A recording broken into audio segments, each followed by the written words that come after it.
La République romaine est née en 509 avant Jésus-Christ à la suite d'une révolution. Sur ce tableau de Casto Placincia, l'origine de la République romaine, tableau peint en 1877, Casto Placincia est espagnol, l'auteur a représenté cette naissance de la République romaine. On y voit une jeune femme Lucrèce, morte sur les marches d'un temple, et Lucius Junius Brutus qui tient sa main et exige la vengeance contre le roi de Rome. Lucrèce était l'épouse de Tarquin Collatin, un patricien proche du roi Tarquin le Superbe. Après avoir été violée par Sextus Tarquin, fils du roi, la jeune femme se donne la mort. Heurté, le peuple de Rome se serait alors révolté contre la tyrannie de la famille royale. Le dernier roi de Rome n'est pas tué, il est exilé avec sa famille. Les meneurs de la révolte, à savoir Lucius Junius Brutus et Tarquin Collatin, sont nommés consuls. À deux, ils forment les chefs de la cité. Ils sont nommés par le Sénat. Désormais, la direction de la cité est collégiale. Ce sont donc deux consuls qui la dirigent pour une durée limitée. Cette haine pour la monarchie, eh bien, on la retrouve au moment de l'assassinat de Jules César en -46, lequel avait été nommé par le Sénat dictateur pour une période courte et qui était accusé par les Romains de vouloir installer un pouvoir trop personnel, voire monarchique.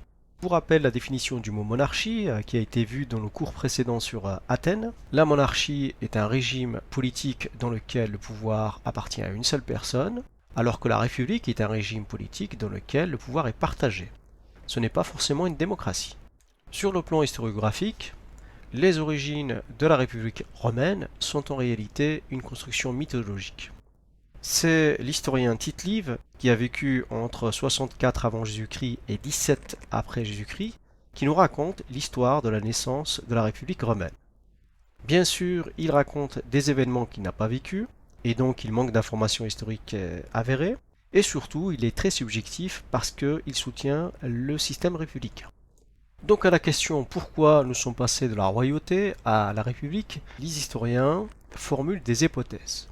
C'est le cas de l'historienne britannique Mary Beard, qui nous raconte dans son livre SPQR, Histoire de l'ancienne Rome, publié en 2015.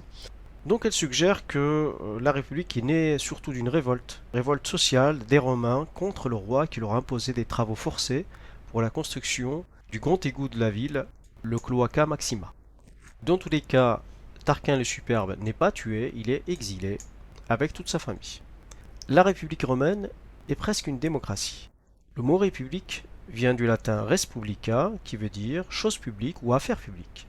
Dans ce système politique, le pouvoir est partagé entre le Sénat, qui représente plutôt l'aristocratie, et le peuple.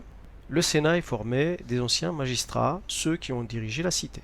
D'ailleurs, le nom de la République romaine est SPQR, en latin Senatus Populus Quae Romanus, qui veut dire le Sénat et le peuple romain.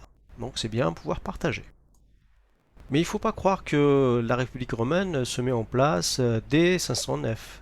Ces institutions vont se construire au fur et à mesure dans le temps sur près de 3 siècles.